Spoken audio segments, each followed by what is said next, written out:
Y pues damos también paso a nuestra siguiente invitada, que es Andrea del Pilar García Cojín. Andrea es colombiana, viene con una ponencia muy bonita, que es la persistencia que enseñan las buscadoras de los desaparecidos.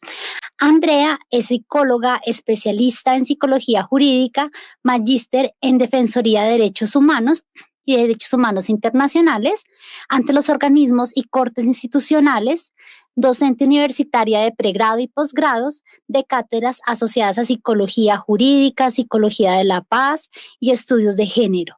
Es asesora delegada para la orientación y asesoría de las víctimas de conflicto. Hace 16 años en temas de construcción de paz, enfoques de género y diferenciales. Protección hizo parte del equipo asesor de la construcción de la Ley 2421 de 2024, que hace la reforma a la Ley 1448 de 2011. Andrea, te damos una cordial bienvenida. Buena tarde a todos, a todas y a todos. Mi nombre es Andrea García. Soy asesora de la Delegada de Víctimas de la Defensoría del Pueblo. Muy contenta de estar acá y poder compartir en este escenario el importante papel de las mujeres buscadoras. Para comenzar, quiero mostrarles un tráiler realizado por la Defensoría del Pueblo Regional Nariño sobre el papel, el importante papel que hacen las mujeres buscadoras y un trabajo que hicieron con una universidad que se llama la Universidad Mariana, allá en Pasto, donde, digamos, están trabajando y fortaleciendo todo el trabajo de las mujeres buscadoras. Entonces, permítanme un segundito, voy a compartirles mi pantalla para poder compartir el video.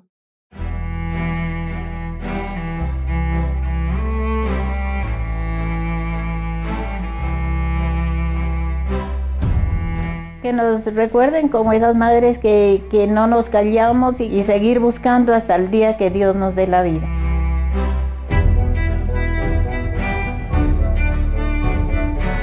Que Dios me tenga con vida. Seguiré en la búsqueda de mi hijo.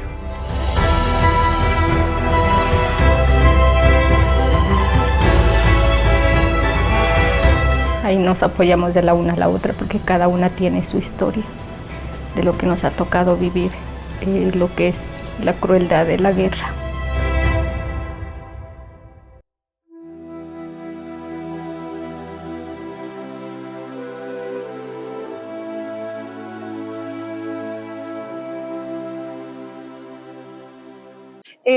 Básicamente la Defensoría del Pueblo ha venido, digamos, haciendo un ejercicio de divulgación de la Ley 2364 del 2024, con la cual se reconoce y protege la forma integral y la labor de los derechos de las mujeres buscadoras. Todos y todas sabemos que actualmente el país tiene en promedio más de 9 millones de víctimas y, digamos, en una gran proporción también tenemos víctimas de desaparición forzada. En su mayoría, las personas que más desaparecen o que más han desaparecido en contextos de conflicto armado son los hombres. Sin embargo, quienes realizan el proceso de búsqueda de estas personas son las mujeres. Por eso esta ley se denomina la Ley de las Mujeres Buscadoras. Por eso la ponencia del día de hoy se llama La persistencia que enseñan las mujeres buscadoras, porque durante muchos años de nuestro conflicto armado hemos escuchado que el CICR habla que actualmente Colombia tiene 8 conflictos armados y estos 8 conflictos armados son la diferente presencia de diferentes actores como las disidencias de las FARC, la Segunda Marquetalia, las autodefensas gaitanistas de Colombia, entre otros actores y el conflicto que hay entre esos mismos actores. Entonces, hacer un proceso o hacer procesos de paz en medio de la guerra es muy complicado. Y mucho más buscar a los desaparecidos en un país donde todavía persiste el conflicto en los territorios es mucho más difícil. Por eso, esta ponencia denominada La persistencia que enseñan las mujeres buscadoras de desaparecidos muestra no solamente la importancia de la verdad y la memoria y de reconocer su labor de búsqueda, sino también de identificar no solamente los costos emocionales familiares, sino también financieros y de seguridad que han recaído en las familias de las víctimas de desaparecidos. Y ellas han mencionado, y les pongo esta frase de la Comisión de la Verdad, donde ellas señalan que ha sido muy difícil que a ellas les crean, la ridiculizan muchas veces, las amenazas y las estigmatizan. De hecho, en este momento, para los que pues, seguimos noticias y sabemos lo que está pasando en nuestro país, vemos lo que sucedió, por ejemplo, con el representante Polo Polo, que cogió las botas de las mujeres buscadoras de las madres de Soacha y empezó a coger las botas y a meterlas en bolsas de basura. Y en este momento hay todo un movimiento social, político, a hacer un llamado a reconocer la memoria, y no solamente reconocer la memoria, sino también reconocer la importante labor que realizan las mujeres buscadoras en nuestro país, y invitar precisamente a reconocer todas las afectaciones psicológicas, financieras y de seguridad que viven estas mujeres y cómo muchas de estas mueren en la tristeza. Esta ley que inició como un proyecto de ley, como un proceso ordinario, una ley ordinaria, pasa 4 debates, cuyos coordinadores ponentes fue Alirio Uribe y Karime Adrane Cotés. En su exposición de motivos señalaban que la búsqueda de los desaparecidos tiene rostro de mujer, y ponían las estadísticas de la Fundación Erika Bautista. Todos sabemos que pues ella es una de las víctimas de desaparición forzada del Palacio de Justicia. Sabemos que Colombia ha sido condenada por el sistema interamericano por la toma y la retoma, y vemos que todavía hay muchas de estas personas que no han sido encontradas. Y en la exposición de motivos de esta ley, donde señalan que la búsqueda de los desaparecidos tienen rostro de mujer, señalaban que el 59% de las personas que realizan la búsqueda de desaparecidos son las madres, seguidas de las esposas, las hermanas y las hijas. Entonces vemos que en su mayoría quienes realizan el proceso de la búsqueda de las personas desaparecidas son las mujeres. Hoy en día se ha llamado mucho la atención también de algo que se llama la búsqueda arcoíris, y es la búsqueda de personas de los sectores LGBT o de las personas con orientaciones sexuales e identidades de género diversas. Hoy en día la unidad de búsqueda se encuentra desarrollando junto con las plataformas y las organizaciones este proceso de cómo buscar a personas LGBT, teniendo en cuenta que muchas de estas personas fueron discriminadas y separadas por sus familias, por sus núcleos familiares. Entonces, muchas veces estas personas no son buscadas por sus familias, sino por sus familias sociales, otras mujeres trans o otras personas que han encontrado a lo largo de la vida. Entonces, quiero recordarles, o no sé si ustedes recuerdan, que esta ley inicia por la lucha de la señora Fabiola Lalinde. Fabiola Lalinde, una mujer buscadora, murió hace muy poco, murió de 90 años, y esta mujer se convirtió en el símbolo de la búsqueda de los desaparecidos y de la resistencia y la dignidad de las víctimas, liderando la búsqueda de su hijo Luis Fernando Lalinde, asesinado y desaparecido por el ejército en 1984. Y este caso, el de su hijo, fue el primer caso de desaparición forzada que llegó a la Corte Interamericana de Derechos Humanos y por el cual Colombia fue condenada. Y por este motivo sale esta ley y se dice que el 23 de octubre es el Día Nacional donde se reconoce la importante labor de las mujeres buscadoras. Entonces todos, todas y todos debemos reconocer este día y hacer importantes actos de memoria en pro de los derechos de las mujeres buscadoras. Es tan importante esta labor que hizo Fabiola Lalinde que la UNESCO en el año 2015 reconoció su labor como patrimonio de la humanidad. Y ella denominó algo que se llama la Operación Cirilí. Cirilí es Cirilí voy para un lado, Cirilí voy para el otro, Cirilí voy al ejército, Cirilí buscando a su hijo. Y no solamente buscaba a su hijo, buscaba a los desaparecidos, se unió con muchas mujeres a hacer una labor de búsqueda de todos estos desaparecidos. Las mujeres buscadoras se enfrentan en su proceso de búsqueda a estigmas, a violencia, a discriminación y a una violencia asociada a sus roles de género por meterse o por abordar espacios de guerra. Ellas, al ver a sus hijos desaparecidos, van al batallón del ejército, van al monte a hablar con el comandante, y muchas de ellas en ese proceso de la búsqueda viven muchos hechos victimizantes, viven violencia sexual, viven desaparición forzada, viven desplazamiento, viven amenaza y muchas veces no encuentran la suficiente protección del Estado frente a la importante labor que realizan las mujeres.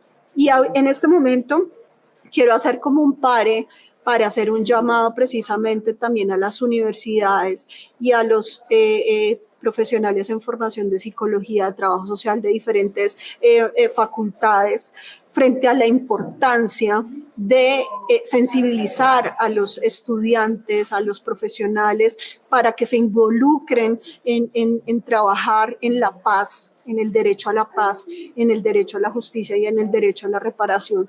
Hoy en día se requieren muchos profesionales trabajando en muchas entidades como la Jurisdicción Especial para la Paz, como la Unidad de Búsqueda de Personas Dadas por Desaparecidas, como la Defensoría del Pueblo, pero funcionarios sensibles, funcionarios capacitados, funcionarios que se han cuestionado sus estereotipos de género y que reconocen la importante labor que realizan las mujeres buscadoras, las líderes, las lideresas y los defensores y defensoras de derechos humanos en pro de los derechos de las víctimas.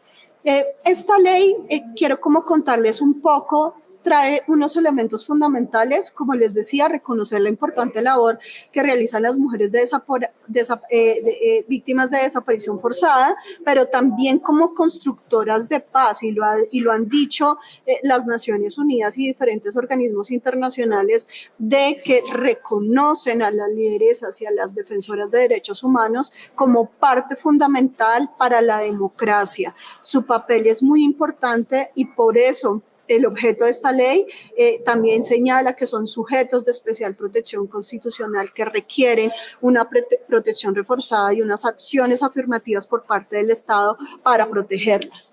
Esta ley tiene unos alcances frente al derecho a la búsqueda, frente a sensibilizar a las entidades y a la sociedad en general frente a su labor, a que estas mujeres también tengan información y formación, hacer todo un tema de prevención de nuevas violencias, pero que también tengan derecho a la educación, derecho a la vivienda, derecho a la reparación, derecho a la atención y derecho a la protección integral. Esta ley, y hoy en día se habla, y ustedes saben que por la Constitución Política del 91 hablamos de que cualquier acción que realicemos, incluso desde las universidades, no puede perder la perspectiva del enfoque de género, el enfoque étnico-racial, la interseccionalidad de cómo estos cruces de enfoques diferenciales hacen que una persona pueda llegar a ser más vulnerable. No es lo mismo ser una mujer buscadora en Bogotá a ser una mujer buscadora en Chocó o a ser una mujer buscadora en Tumaco. También habla del enfoque de derechos humanos y de la importancia de la justicia restaurativa y del derecho que tienen las mujeres a que les restauren sus daños, a que les restauren, digamos, todo lo que ellas han vivido a lo largo de su vida. Y por supuesto, el enfoque territorial y diferencial.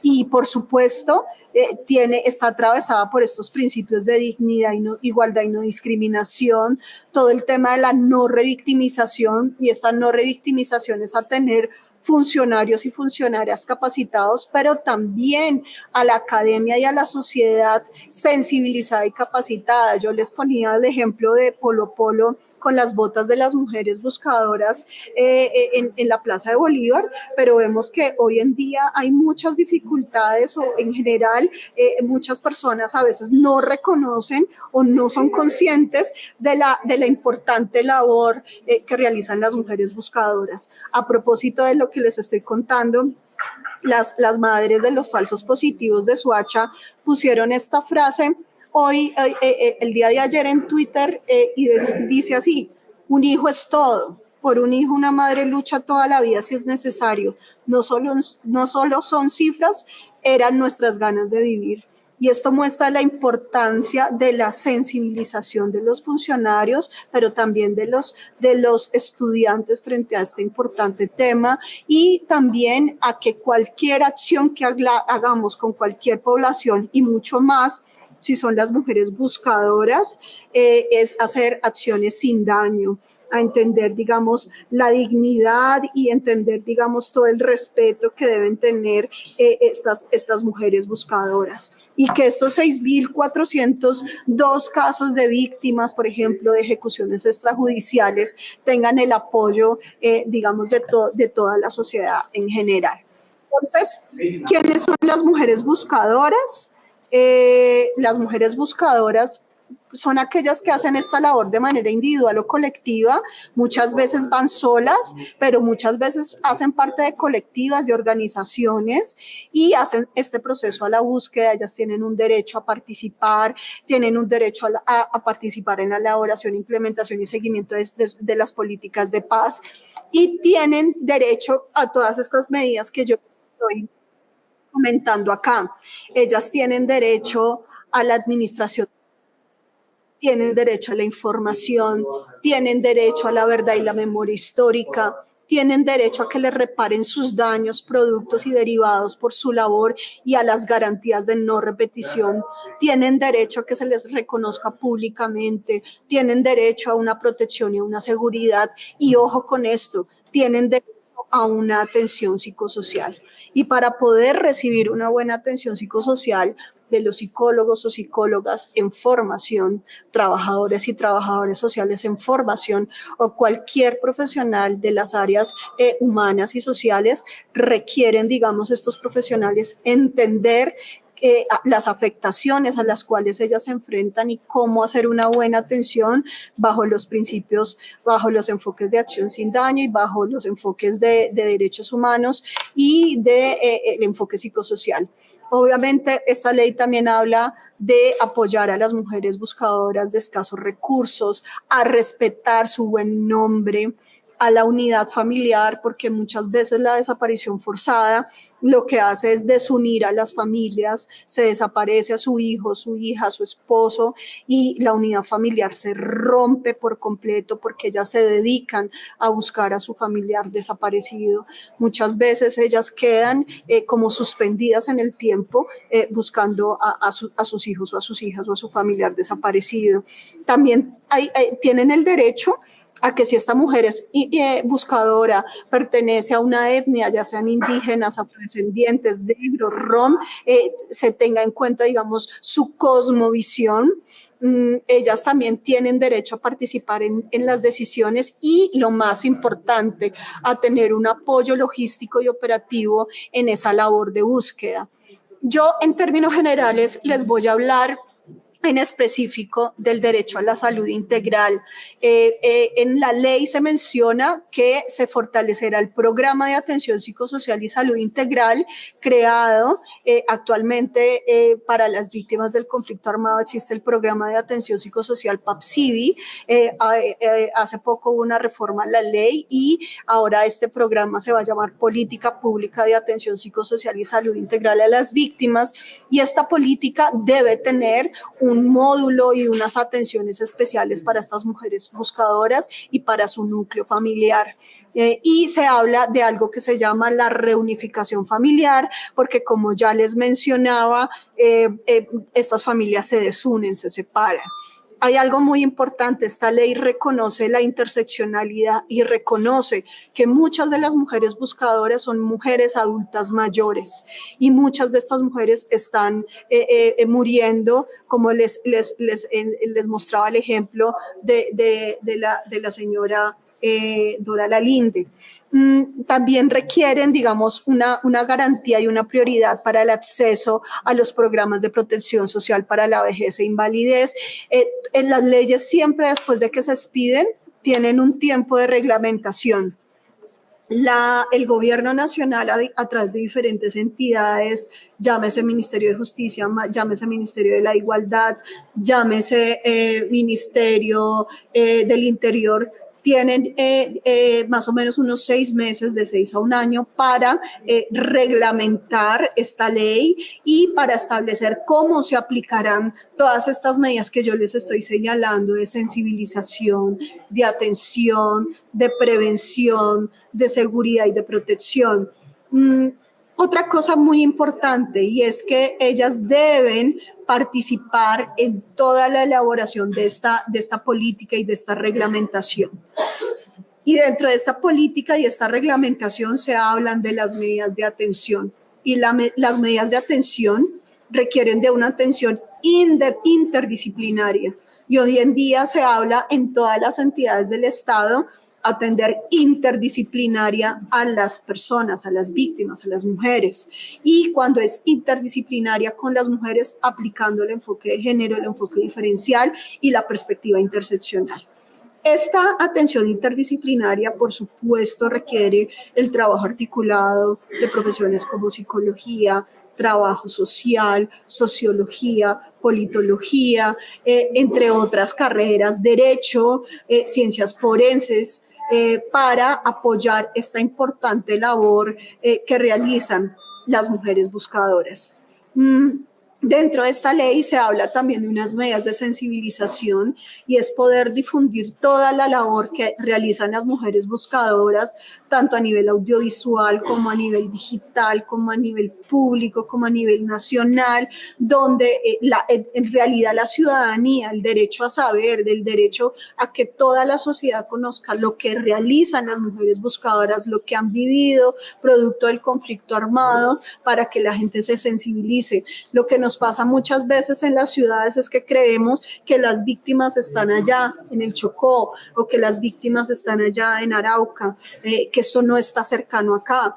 Y muchas veces olvidamos que Bogotá es una de la ciudad principal receptora de población víctima, están todas las localidades de nuestra ciudad y especialmente en localidades como Ciudad Bolívar, como también están en Soacha, Usme y entre otras localidades, donde también acá y la Defensoría del Pueblo ha emitido alertas tempranas de presencia de actores armados en Bogotá. Entonces, lo que yo quiero es que se puedan sensibilizar y entender que esto nos compete a todos, que es una responsabilidad como sociedad darnos cuenta de qué ha pasado producto del conflicto armado, cuáles han sido los daños transgeneracionales e intergeneracionales del conflicto armado.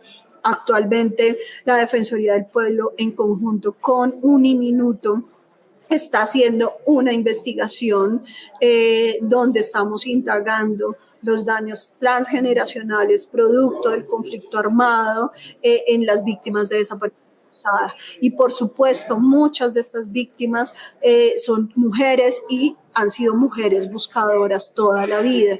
Es importante señalar que las mujeres buscadoras no necesariamente son víctimas que estén buscando a su desaparecido.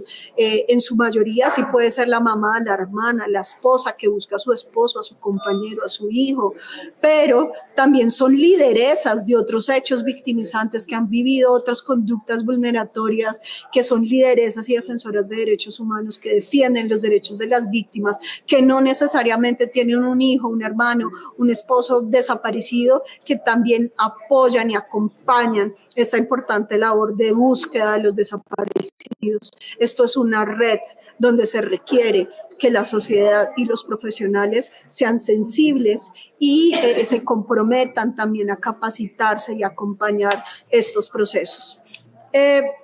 Quiero señalarles que también se habla de una creación de un registro único de mujeres buscadoras. Actualmente en el país hay un registro único de víctimas que es administrado por la Unidad de Atención y Reparación Integral a Víctimas, pero hasta ahora se está creando la caracterización de mujer buscadora para que en este gran registro que administra la Unidad de Víctimas pueda identificarse cuáles de esas mujeres son mujeres buscadoras debido a todas las barreras y a todas las situaciones o circunstancias que yo les estoy diciendo a las cuales ellas se enfrentan. Quiero señalar, y creo que acá pues hay estudiantes de diferentes carreras, creo que también de psicología, vemos que no podemos dejar de lado que la desaparición forzada es un delito continuado, es un duelo sin resolver. O sea, lastimosamente, si a mí me asesinan un familiar, pues yo tengo el cuerpo para hacer el ritual, para poder hacer este duelo y para poder dar una despedida a mi ser querido. Las víctimas de desaparición forzada, por lo general, nunca van a poder hacer ese duelo. Por eso se llama un duelo suspendido, un duelo sin resolver, porque la desaparición forzada es un delito continuado. Sabemos que es muy difícil poder encontrar a los desaparecidos en nuestro país. Lastimosamente, muchos de nuestros desaparecidos o están en fosas comunes. Hoy en día, la JEP tiene muchas medidas cautelares ante de cementerios para proteger, por ejemplo, víctimas que fueron enterradas como NN y que sus familiares quizás están como buscándolos, pero aparecen como NN, pues estas personas son personas que están siendo buscadas por sus familiares, pero también con el conflicto armado de Colombia, que ha llegado a una degradación terrible. Sabemos que muchos de estos desaparecidos han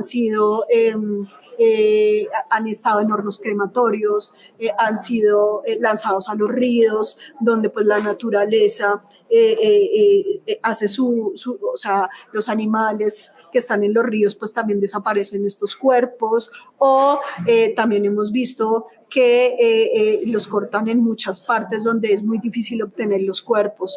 La importante labor que hacen la unidad de búsqueda, de poder buscar a estos desaparecidos, de poder hacer una labor de búsqueda maratónica, de poder encontrar a los desaparecidos en nuestro país es muy difícil. Entonces, muchas veces hacen actos simbólicos para que las víctimas de una u otra forma encuentren un consuelo. Por eso es fundamental que los profesionales de psicología y de las ciencias sociales salgan al territorio. Claro, es fundamental e importante hacer una atención clínica desde un consultorio, pero hoy en día la realidad de nuestro país implica que los profesionales se pongan la camiseta y trabajen en territorio con las víctimas. Muchas veces las víctimas ven a los profesionales muy lejanos, como el profesional allá, con el conocimiento académico. De nada nos sirve sabernos el DSM-5, el CIE-10 o sabernos todas las normas si no nos acercamos a las víctimas o a las personas que requieren nuestro proceso, nuestro acompañamiento. Otra cosa muy fundamental, y es que se requiere mucho trabajo y mucha investigación. Poco se ha estudiado frente a las afectaciones o los daños transgeneracionales o intergeneracionales productos del conflicto armado. Hay pocas investigaciones, muchas de las investigaciones que hay están en Chile, están en Alemania, están en otros países, pero en Colombia la academia tenemos una deuda histórica de poder investigar, y no solamente investigar para que se queden los libros, sino también incidir en política y, lo más importante, proponer cambios, intervenciones y acciones con las poblaciones y en especial con las poblaciones víctimas. Recuerden que el delito de desaparición forzada, su origen data desde la época de los nazis con el decreto Noche y Sombra, donde se podía por decreto desaparecer a todas las personas que estuvieran en contra de los nazis. Eso viene desde acá y cada día esto ha ido aumentando. Vemos pues todas las dictaduras del Cono Sur donde hubo desaparición forzada, pero nunca en el nivel que se vive en nuestro país. Esto es lo que les traigo el día de hoy. Agradezco mucho su asistencia. No sé si hay preguntas, comentarios. Muchas gracias por su asistencia.